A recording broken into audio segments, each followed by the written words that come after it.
प्रतियोगी परीक्षाओं की तैयारी करने वाले सभी छोटे भाइयों एवं बहनों को मेरा प्यार भरा नमस्कार। साथियों, रीजनिंग में अभी हम बात कर रहे हैं पजल की, इसमें से कुछ क्वेश्चंस हमने कल देखे थे।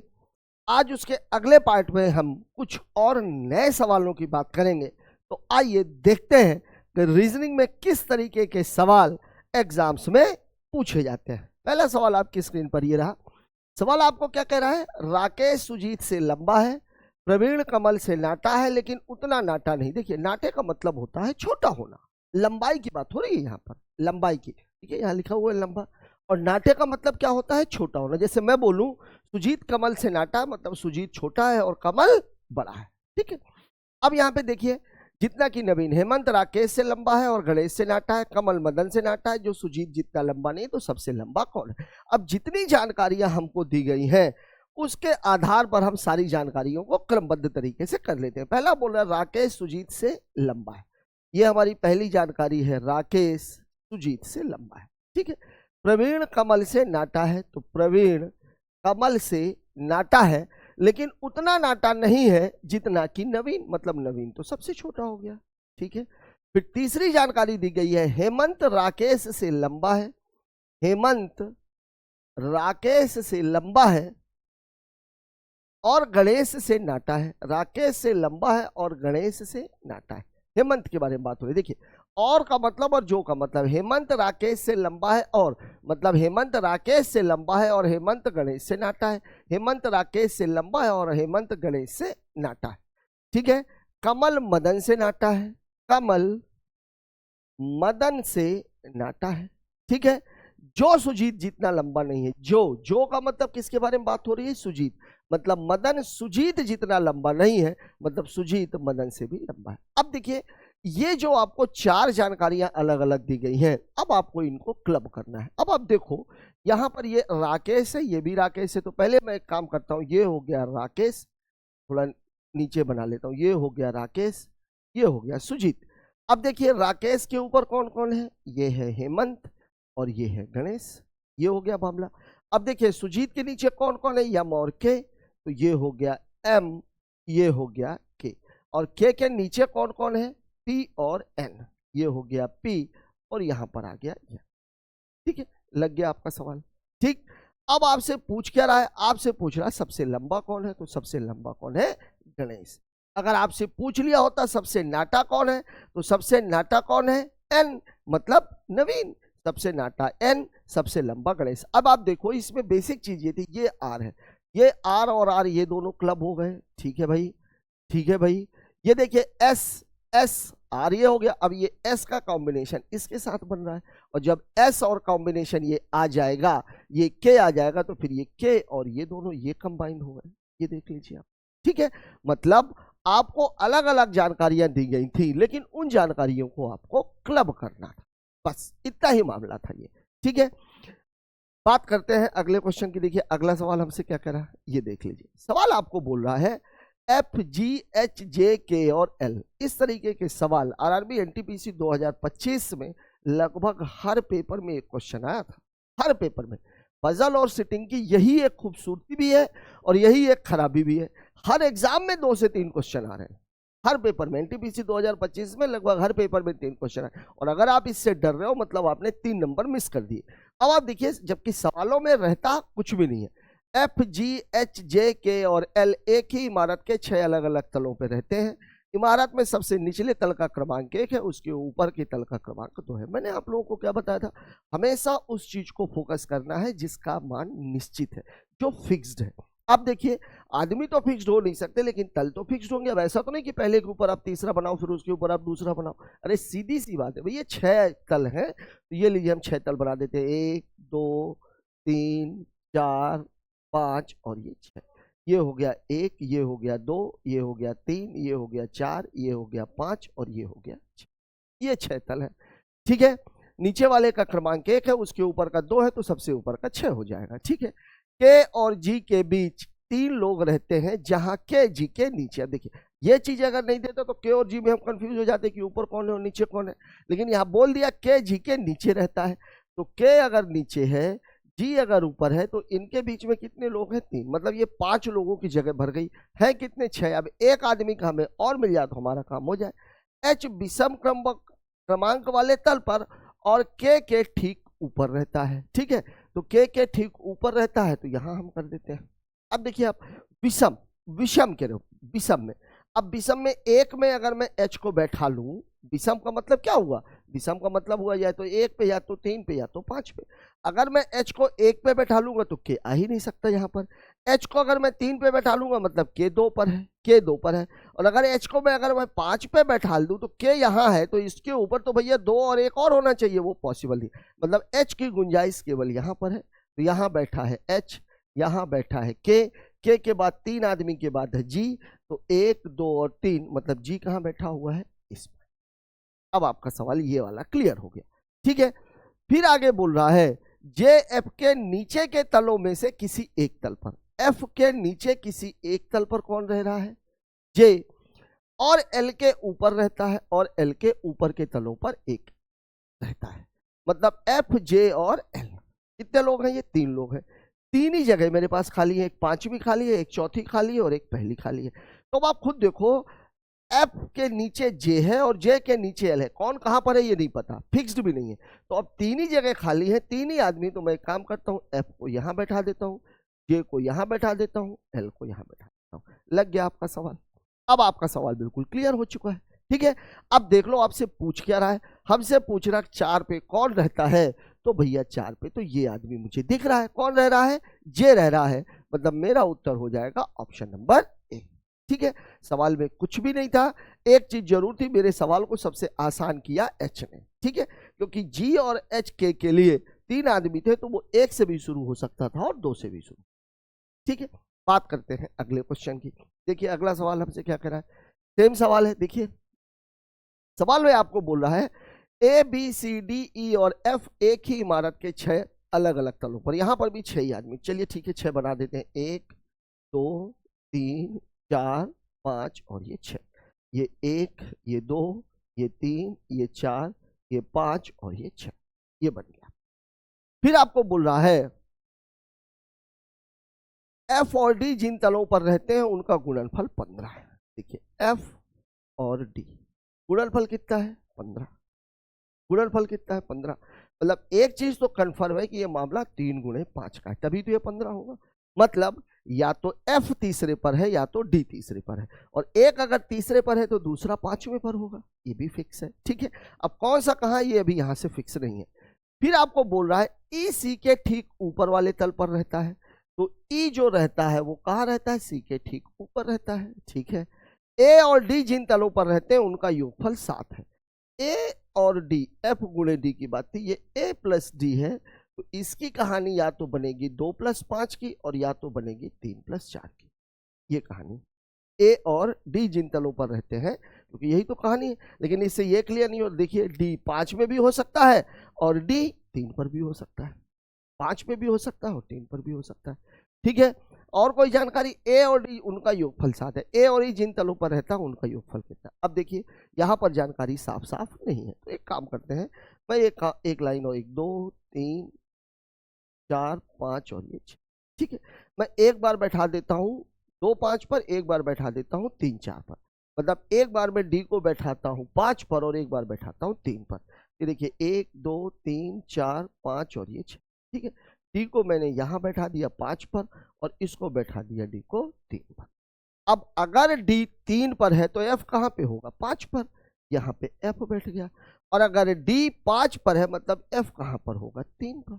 ठीक है, अब देखिए ए और डी, ए और डी, अब अगर डी 5 पर है तो ए 2 पर होगा, डी अगर 5 पर है तो ए कहां पर होगा? 2 पर। और यहां अगर देखिए डी अगर 3 पर है तो ए कहां पे होगा? 4 पर, ए कहां पे होगा? 4 पर। ये बैठ गया। अब इसमें आपको ये देखना है कि जानकारी कहां पर हमारी फिट बैठ रही है। देखिए हमने सवाल में बेस किसको लिया है? डी को। एक बार मैंने डी को, डी या तो 3 पे हो सकता है या 5 पे, एक बार मैंने डी को 5 पे बैठाला, ये डी 5 पे बैठ गया, और एक बार मैंने डी को कहां पे बैठाला? 3 पर। अब अगर डी 3 पर है तो एफ कहां पे होगा? 5 पर। डी 3 पर है तो एफ कहां पे होगा? 5 पर। और अगर डी 5 पर है तो एफ कहां पर होगा, 3 पर। ये हो गया। अब देखिए बोल रहा है ए प्लस डी बराबर 7 होना चाहिए।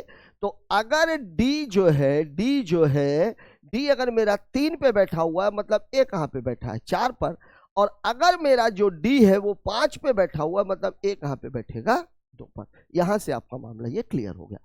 अब आपके पास एक जानकारी और थी, ये सी और ई, ये दोनों एक साथ ही बैठेंगे।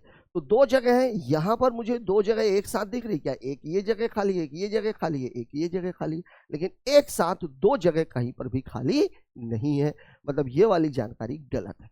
यहां पर हमको दिख रही है कि ये हो गया सी और ये हो गया ई। बचा हुआ हिस्सा कौन सा बचा, लग गया आपका सवाल। अब आपसे पूछ क्या रहा था, ए और ई जिन तलों पर रहते हैं उनका योगफल कितना है। ए और ई की बात हो रही है, ए और ई, तो 4 और 2 6, मतलब मेरा उत्तर हो जाएगा ऑप्शन नंबर बी। ठीक है, बढ़िया सवाल कहा जाएगा। और इस सवाल के बेस में, मतलब इस सवाल का जो सेंटर पॉइंट था वो कौन था, ठीक है, क्योंकि डी के लिए 2 पॉसिबिलिटीज थी यहां पर भी, और जब एक पॉसिबिलिटी को आप यहां पर ले लोगे तो उसी के अकॉर्डिंग आपकी अगली पॉसिबिलिटी बनेगी। अब आप देखो कितनी खूबसूरती से इसने सवाल को घुमाया हुआ है। ठीक है, बात कर लेते हैं एक और ऐसे ही क्वेश्चन की। यहां देख लीजिए सवाल में क्या बोल रहा है, A B C D E F एक ही इमारत के 6 अलग अलग तलों पर, सबसे निचले तल का क्रमांक 1, ऊपर का 2 6। ठीक है, देख लीजिए यहां पर भी 6 का ही मामला, 1 2 3 4 5 और ये 6। एक ए ऐसे तल पर रहता है जो एक अभाज्य संख्या, क्या बात है, क्या बात है। मैं तो पहले सोच रहा था कि ये सवाल मैं आप लोगों को दे दूं, लेकिन अभाज्य का मामला आ गया, इसलिए चलिए मैं ही बता देता हूं। ये 6 तल है। भी आपको बोला ए ऐसे तल पर रहता है जो एक अभाज्य संख्या। अब अभाज्य संख्या कौन कौन सी है, एक अभाज्य संख्या नहीं है, 2 3 या 5, मतलब ए या तो 2 पे हो सकता है, या तो 3 पे हो सकता है, या तो 5 पे हो सकता है। मतलब ए की जानकारी कंफर्म नहीं है, 2 पे भी हो सकता है, 3 पे भी हो सकता है और 5 पे भी हो सकता है। फिर आगे बोल रहा है ए और ई जिन तलों पर रहते हैं उनका गुणनफल 3 है। ए और ई जिन तलों पर रहते हैं उनका गुणनफल 3 है। अब आप देखिए 3 कब हो सकता है, 3 और 1 का, इसके अलावा तो और कोई संभावना ही नहीं। गुणनफल बोल रहा है, कोई संभावना है क्या, नहीं है। अब ए के लिए तो फिक्स है, या तो 2 पे रहेगा, या तो 3 पे रहेगा, या तो 5 पे रहेगा, 1 पे नहीं हो सकता। क्यों, क्योंकि एक अभाज्य संख्या नहीं, और 3 आना चाहिए। इसका मतलब यह है कि ए कहां पे रह रहा है, 3 पे। ए कहां पे रह रहा है, 3 पे। गुणनफल अगर 3 है, मतलब ई कहां पे रह रहा है, 1 पे। लग गया आपका सवाल।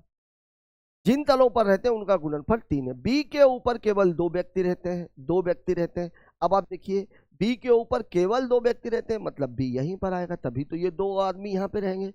बी के ऊपर 2 व्यक्ति, एफ सी के ठीक नीचे वाले तल पर रहता है। अब देखिए एफ सी के ठीक नीचे, मतलब ये दोनों जहां भी रहेंगे वो इकट्ठे रहेंगे।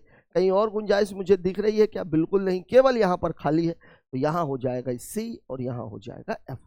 बचा हुआ जो हिस्सा कौन बच गया, डी बच गया। तो डी कहां पे आ जाएगा, इस पॉइंट पर। लग गया आपका समझ।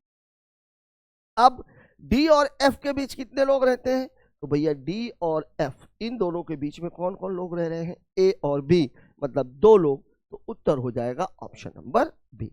लग गया सवाल। ठीक है, सवाल में थोड़ा सा मैथमेटिक्स का इस्तेमाल है, पिछले क्वेश्चन में भी आपने देखा, इसमें भी आपने देखा।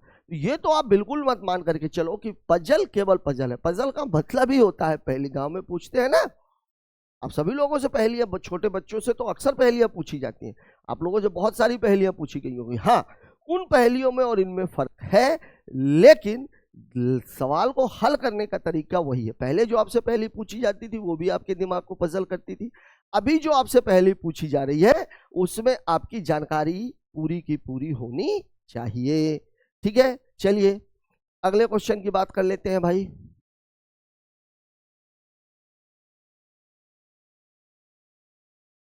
चलिए ये वाला सवाल देख लेते हैं, ये देख लीजिए सवाल, बढ़िया क्वेश्चन कहा जाएगा। ठीक है, बढ़िया सवाल, रियल मायने में पजल यही है। ठीक है, अब देखिए सवाल में क्या बोल रहा है, देखिए सवाल में क्या बोल रहा है। 7 सदस्य हैं, एल एच के टी एफ जे और आर। ओलंपिक के खेलों में अलग अलग देश संयुक्त राज्य अमेरिका, चीन, कोरिया, फ्रांस, रूस, ऑस्ट्रेलिया और जापान की ओर से प्रतिनिधित्व करते हैं। ठीक है, 7 आदमी हैं, 7 देश हैं, भिन्न भिन्न खेल भी हैं, 7 खेल भी होंगे। कौन कौन से खेल हैं? खेल है वॉलीबॉल, धनुर्विद्या, निशानेबाजी, टेनिस, मुक्केबाजी, एथलेटिक्स और फुटबॉल। ठीक है ना, तो 7 आदमी, 7 खेल और 7 ही देश। अब इसमें मैंने आप लोगों को बताया जो चीज फिक्स है, लेकिन यहां पर समस्या ये है कि कोई भी चीज फिक्स नहीं है, कोई भी चीज निश्चित नहीं है, निश्चित वाला मामला ही नहीं। तो हम क्या करते हैं, इसमें सीधे सीधे आदमियों को उठा लेते। देखिए LHKTFJ, LHKTF, अच्छा ज्यादा लोग हैं, इधर बनाते हैं LHKTFJ और ये R, ये 7 आदमी, 7 आदमी। ये देखिए, इन सवालों को हल कैसे करना ये जरूर आप सीखते चले जाना, क्योंकि जो लड़के हमारे ग्रेजुएट लेवल प्री निकाल चुके हैं वो इन सवालों के लिए तैयार रहेंगे। मेंस में सवाल ऐसे ही पूछे जाने हैं। ठीक है, ये जरूर है कि इन पजल्स से एक क्वेश्चन नहीं पूछा जाता, 2 या 3 क्वेश्चन पूछे जाते हैं। अब देख लीजिए और जानकारी मेरे पास क्या है, और जानकारी है मेरे पास देश है अलग अलग और खेल है अलग अलग। चलिए अब ये पूरी एक लाइन बनेगी। ठीक, अब देशों को आप अलग से लिख लीजिए। देश कौन कौन से हैं भाई? देश है अमेरिका, मैं केवल पहला अक्षर लिख रहा हूं, आपको भी यही सलाह दूंगा। चीन, कोरिया, फ्रांस, रूस, कोरिया, फ्रांस, रूस, ऑस्ट्रेलिया और जापान। ये हो गया। खेल कौन कौन से हैं भाई? वॉलीबॉल, वॉलीबॉल, फिर है धनुर्विद्या, फिर है निशानेबाजी, राइफल निशानेबाजी को मैं केवल निशानेबाजी लिख रहा हूं, टेनिस, फिर है मुक्केबाजी, एथलेटिक्स और फिर है फुटबॉल। ये ठीक है। अब इसके बाद जो जानकारियां मुझे क्लियर कर दी गई हैं उसे तो मैं भरता जाऊंगा, और जो जानकारियां जो फिक्स नहीं है उनको मैं अलग से लिखता जाऊंगा, उसे हम बाद में फिल करेंगे। ठीक है, देखते जाइएगा।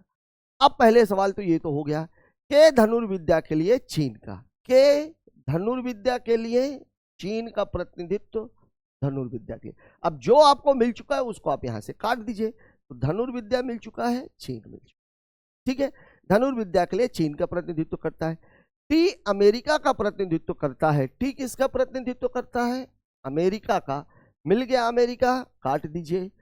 परंतु वॉलीबॉल या निशानेबाजी नहीं खेलता है। अब इसको आप अलग से लिख लीजिए। टी वॉलीबॉल भी नहीं खेलता है और निशानेबाजी भी नहीं खेलता है। ये निगेटिव जानकारी। ठीक है, फिर आपको बोला है जो जापान का प्रतिनिधित्व करता है वो मुक्केबाजी। अब निगेटिव को एक तरफ रखिएगा, पॉजिटिव को एक तरफ रखिएगा। क्या बोल रहा है? टी संयुक्त राज्य अमेरिका का वॉलीबॉल निशानेबाजी नहीं खेलता है, हो गया। जो जापान का प्रतिनिधित्व करता है वो मुक्केबाजी। जापान वाला किसका प्रतिनिधित्व करता है? मुक्केबाजी का। तो अब जापान और मुक्केबाजी का ग्रुप बन चुका है, तो जापान और मुक्केबाजी को आप मेन जानकारी से अलग कर दीजिए। तो ये रहा क्या, ये रहा क्या, कहां चला गया जापान, ये रहा जापान और ये रही मुक्केबाजी, इसको आप हटा दीजिए। ठीक है, मुक्केबाजी जो जापान का मुक्केबाजी की प्रतिस्पर्धा। एफ वॉलीबॉल की प्रतिस्पर्धा करता है। एफ क्या खेलता है? वॉलीबॉल। अब वॉलीबॉल आपको मिल गया तो आप वॉलीबॉल को हटा दीजिए। परंतु कोरिया की ओर से नहीं खेलता है, लेकिन एफ की जो जानकारी है, एफ कोरिया का खिलाड़ी नहीं है। ठीक है, ये हमने हटा दिया। ठीक है, निगेटिव को आप इधर लिखेंगे, पॉजिटिव को आप उधर लिखेंगे। जो क्लियर कट जानकारी है उसे आप बॉक्स में रखते जाएंगे। फिर आपको बोलता है एल एथलेटिक्स के लिए ऑस्ट्रेलिया का प्रतिनिधित्व करता है। ठीक है, ये देखिए ऑस्ट्रेलिया और एथलेटिक्स। ठीक है, अब ये देखिए ऑस्ट्रेलिया, ये एथलेटिक्स। क्लियर कट जानकारी है, साफ साफ लिख दिया गया। जो रूस का प्रतिनिधित्व करता है वो टेनिस खेलता है। देखिए ये है रूस और खेलता क्या है? टेनिस। ये पॉजिटिव है, इसको भी आप हटा दीजिए। ये रूस और ये टेनिस हो गया। जो रूस का प्रतिनिधित्व करता है वह टेनिस खेलता है। जो कोरिया या जापान का प्रतिनिधित्व नहीं करता, निगेटिव है, इधर ले लीजिए। जे ना तो कोरिया का प्रतिनिधित्व कर रहा है और ना ही जापान का प्रतिनिधित्व कर रहा है। ठीक है, आर निशानेबाजी के लिए प्रतिनिधित्व करता है। आर क्या खेल रहा है भाई? आर खेल रहा है निशानेबाजी। आर कर रहा है क्या? निशानेबाजी। अब आप देख लीजिए पूरी जानकारी के हिसाब से दो ऐसे लोग हैं जिनकी क्लियर कट बनी हुई है। अब दो कौन कौन से खाली हैं, एक एच पूरा खाली है और एक जे पूरा खाली है, तो यहाँ पे तो यही आ जाएंगे। अब एच और जे के अलावा मेरे पास फुटबॉल बच गया है, फुटबॉल बच गया, तो एच और जे के अलावा फुटबॉल के लिए यहाँ पे और कौन सी जगह खाली है, केवल टी वाली खाली है। मतलब एक चीज और पक्की हो गई कि फुटबॉल तो ये खेलेगा, फुटबॉल तो ये खेलेगा। ठीक है, अब आपको जापान और रशिया में से मुक्केबाजी और टेनिस में से छांटना है, किसकी बात करनी है, केवल एच और जे की। तो देख लीजिए एच और जे इधर कहीं आया है क्या, ये देख लीजिए जे आया हुआ है। जे कोरिया और जापान के लिए नहीं खेलेगा, जापान के लिए नहीं खेलेगा। अब दो ही जानकारियां तो मेरे पास बची हुई हैं, तो भैया जापान के लिए नहीं खेलेगा तो किसके लिए खेलेगा, रूस के लिए। मतलब जे को कहाँ जाएगा, तो रूस में जाएगा और टेनिस खेलेगा। ये जानकारी पूरी हो गई, तो जो बची हुई जानकारी है जापान और मुक्केबाजी वो कहाँ चली जाएगी, एच में। ये आ जाएगा जापान और ये आ गया मुक्केबाजी। ये क्लियर हो गया, क्योंकि यही दोनों जगह ऐसी थी जो पूरी पूरी खाली थी और दो ही जानकारियां मेरे पास थी, ये हमने भर दिया। अब मेरे पास केवल दो चीजें बची हुई हैं, एफ और आर, और उनके देश भरने। एफ और आर देश कौन कौन से, कोरिया और फ्रांस। एफ कोरिया के लिए नहीं खेल रहा है, तो कोरिया के लिए नहीं खेल रहा तो किसके लिए खेलेगा, फ्रांस के लिए। तो एफ खेलेगा फ्रांस के लिए, फ्रांस भी कट गया तो बचा आर, मतलब आर खेलेगा कोरिया के लिए। आपका पूरा का पूरा सवाल खत्म, पूरा का पूरा सवाल खत्म। अब देख लीजिए ये जो टी वाली जानकारी थी ये मेरे मतलब की नहीं रही, ये मेरे मतलब की नहीं रही। इन दोनों जानकारियों का इस्तेमाल जरूर हुआ है। हाँ, अब यहाँ पर कई बार ऐसा भी सवाल पूछ लेते हैं, जैसे मान लीजिए 3 सवाल पूछे जाए कि दी गई जानकारी में से कौन सी जानकारी सवाल लगाने के लिए आवश्यक नहीं है, तो ये वाली टी वाली जानकारी है। टी अमेरिका का प्रतिनिधित्व करता है, ये तो हमारे जानकारी की है, लेकिन वॉलीबॉल या निशानेबाजी नहीं खेलता है, ये हमारी मतलब की नहीं थी। सवाल में हमसे पूछा गया है किसका खेल और देश का संयोजन सही है, सदस्य, खेल और देश। देखिए जे टेनिस रूस, जे टेनिस रूस यही सही है, ये देख लीजिए, बाकी और किसी की नहीं मिलेगी। देखिए जे टेनिस फ्रांस है ही नहीं है, जे टेनिस तो है लेकिन रसिया है। आर टेनिस रूस, आर टेनिस रूस, आर तो ना तो टेनिस है ना तो रूस है। आर टेनिस फ्रांस कुछ नहीं है, आर निशानेबाजी है और कोरिया है। ठीक है, तो इन सवालों को अटेम्प्ट करने के लिए आप लोगों को बिल्कुल घबराना नहीं है, और ऐसे सवाल जब भी आए तो आप केवल एक काम ये करिए कि एक टेबल बना लीजिए और जितनी भी जानकारियां दी गई है पॉजिटिव को एक तरफ रखिए, निगेटिव को एक तरफ रखिए, जो क्लियर कट जानकारी दी गई है उसे बॉक्स में भरते चले जाइए। लास्ट में आप देखोगे कि सारी की सारी जानकारियां फुलफिल हो गई। तो साथियों आज का ये वीडियो यहीं पर खत्म होता है, और आज हमने फ्लोर बेस्ड क्वेश्चन और एक बहुत ही बढ़िया सवाल हमने देखा। मुझे आशा ही नहीं पूरा भरोसा है कि आज का ये वीडियो आपके सोचने के तरीके में थोड़ा सा बदलाव जरूर लाएगा। मैं कहाँ तक सही हूं ये बात कमेंट बॉक्स में जरूर बताएं। मिलते हैं फिर एक और नए वीडियो के साथ, तब तक के लिए जय हिंद।